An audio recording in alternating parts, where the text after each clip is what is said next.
I'm Tibor Schauffhauser from the Energy Committee Secretariat. And since in Austria we're in the lockdown lately, so you have to enjoy the background of my living room instead of the office, but I hope it doesn't disturb you. So today I will talk about the NECP process and also how to align the NECP process with other processes, mainly the NDC update process. As most of you are familiar with NECPs, I will really just shortly talk about them. We will have the presentation and you can check all the details I have included in later. But then in the second part, I will talk about how to align the NECP and NDC process and also other related processes with each other. So just really short, so why do we have the National Energy and Climate Plans? The main idea behind them is to streamline energy and climate reporting requirements, to have really all the different documents in one document, and also to cut the red tapes between them. It means that really to come out of this silo approach and integrate energy and climate planning and reporting in one document itself. It does help to provide transparency and predictability of national policy measures, and not only to government, not only to other ministries, not only to the public, but also for investors, which really helpful for investors to see what the government is planning well long term. So just really short, you can read this slide later on. So in the EU, all European member states are required to develop these plans between 2021 and 2030, and also they have to include a long-term vision towards 2050. And the same requirements are there for Energy Committee contracting parties as well, based on the recommendation 2018/1 of the Ministerial Council that you can see below. So this means that also our contracting parties should develop and submit their national energy and climate plans for the same period of time, and also have this outlook by 2050. So just a really short overview about the National Energy and Climate Plans. As you can see, there's two main sections of the plan. Section A is actually the national plan. In this part, contracting parties and new member states have to give an overview how the process has been done, how the whole plan has been developed. In the second chapter, they have to give an overview about national objectives and targets. And in the third chapter, they have to talk about the policies and measures they actually want to implement. Section B is the analytical basis. In this section, contracting parties and EU member states give an overview about the analytical basis. In chapter 4, it's about the reference scenario. And in chapter 5, about the impact assessment of the plan, the policies and measures. As you see, there are 5 main dimensions which have to be included. It's decarbonization, energy efficiency, energy security, internal market, and research, innovation, and competitiveness. So these dimensions are the dimensions of the energy union, and these are something that all national energy and climate plans have to include. This is really good to have this framework and this overview, because this helps to really compare the different national energy and climate plans to each other, and also facilitate cooperation between the different member states and contracting parties. So to talk about the state of play a little bit, as you can see, almost all of our contracting parties have started the development process. Almost all of them have already started to update or adopt national legal basis to include the NECPs in them. This is also an ongoing process in most of our contracting parties. Which is happening for all. It's that all of them already have the working groups actively working on the development of the national energy and climate plans, and almost all of them has already started drafting. You can see that North Macedonia has already submitted the first official document, but you can see that also from this region, Georgia, Moldova, and Ukraine also have started drafting. For example, Georgia has already submitted an informal draft for peer review to Energy Committee Secretariat, and we also have submitted some recommendations which they have taken aboard, and we have several calls and discussions with them how to finalize the document. Same thing goes for Ukraine. Ukraine already has an informal draft NECP available, which is currently in review by the government.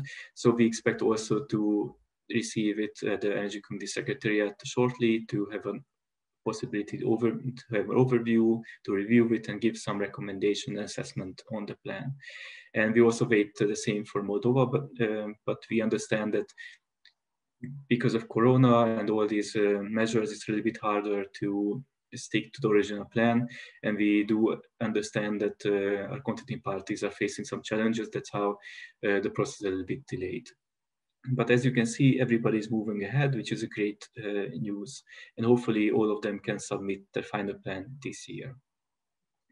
Just to talk about how to really align this process with other climate-related processes, the NECPs should be building on different other existing sector strategies, like national energy action plans, national energy efficiency action plans, or national renewable energy action plans, climate action plans, and so forth and so on. And also they should be aligned with the nationally determined contributions. As you see, I have mentioned, you still see my presentation because I lost my slides. No slides, unfortunately. Shall we put up the presentation for you? Please do so, because I don't know why I lost them. Yeah, Elsa, can I please ask you to put up Tibor's slides? We're on slide 6 at the moment.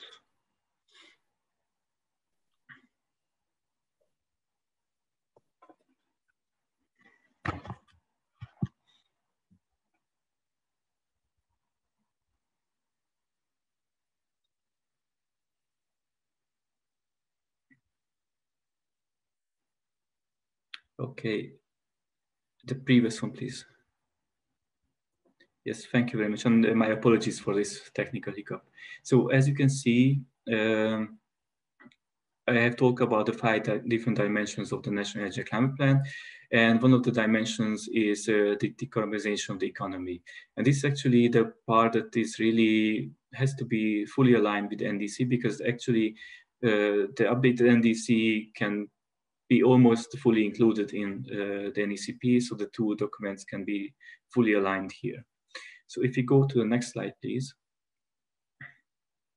So here's a short comparison of the 2 different documents. As you all know, the NDCs are under the Paris Agreement, and they are really a tool to communicate the targets and mitigation measures in a short form. So mostly the NDCs are really a short document. And if you compare it with NECPs are there to really outline targets and measures in a lot more details. You have to have different objectives, you have to have the different policies, you have to have the different policies and measures that you want to implement. So actually, if you look at it, NDC is a communication tool from that aspect, while NECP is really how to get there tool, which really shows which measures you will be actually implementing. The cycle is quite similar, because the NECPs cover a cycle until 2030, and now a lot of the NDCs have also a 2030 cycle. Some have 2025, but also 2030. So also there's a comparison between the different sectors that could be included.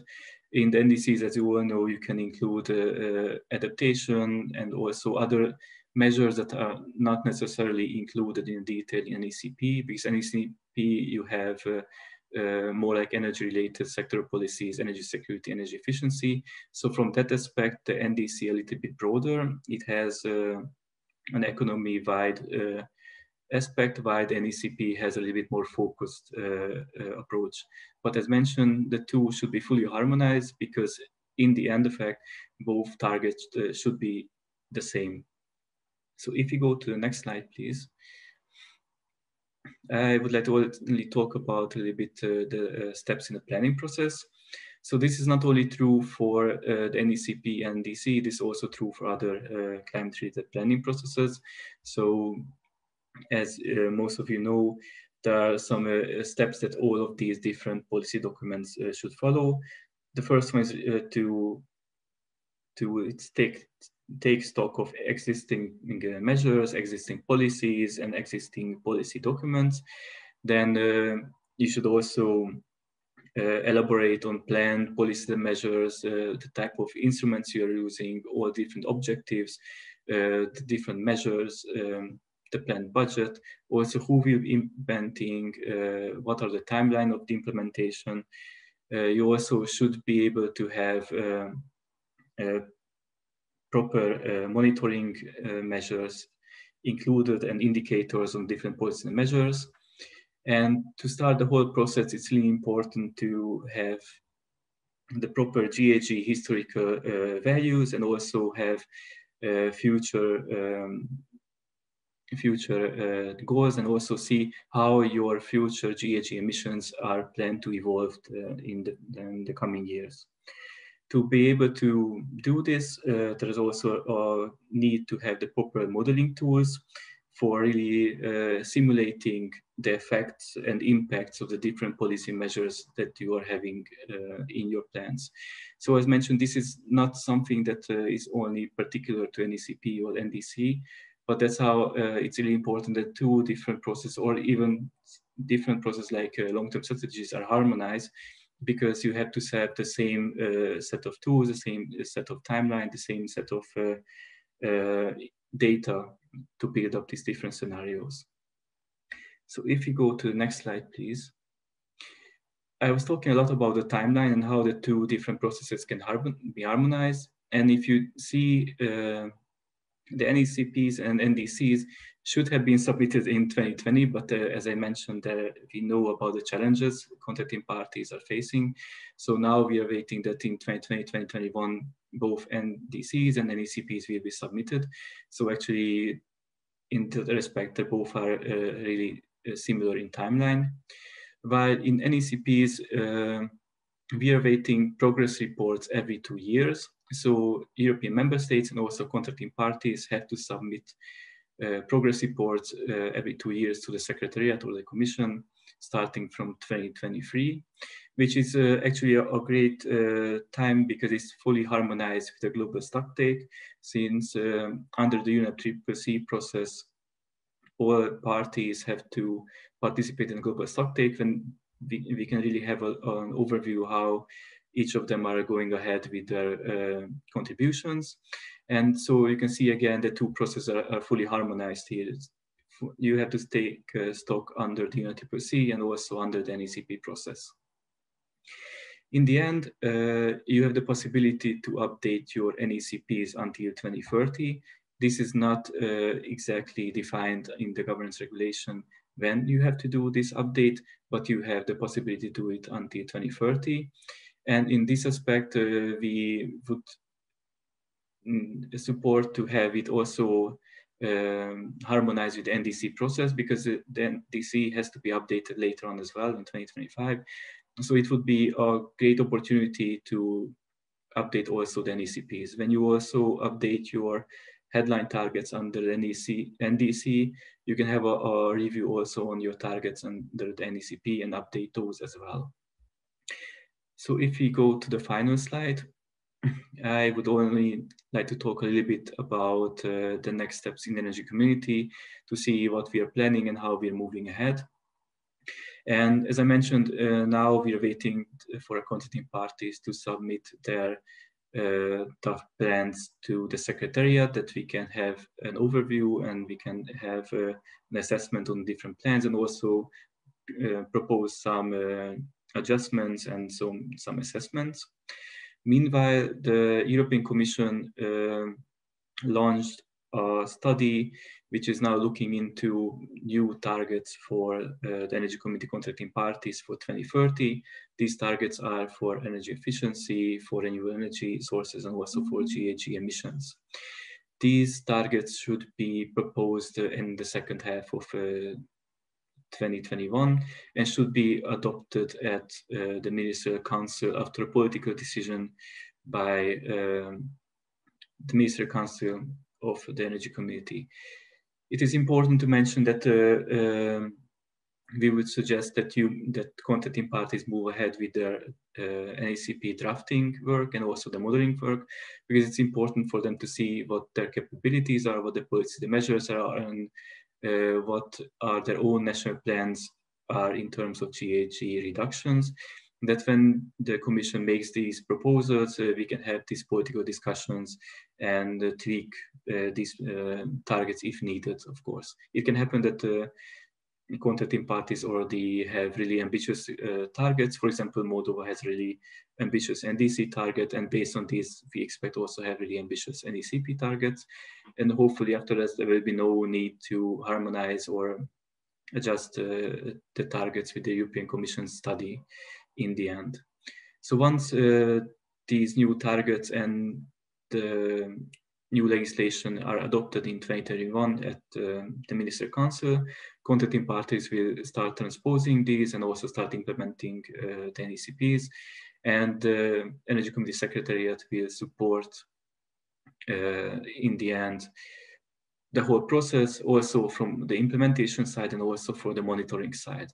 So again, this is a part where it's important to harmonize NDC and NECP processes, because when you're doing the reporting and also updating, as mentioned before, these two processes should be harmonized. And this is one of the goals actually of the NECP, is to really harmonize different reporting processes. So if we go to the last slide, you can see my contact details, because I already see that we have received some questions on them. So if you have any further questions on the NECPs or the whole process, please let us know.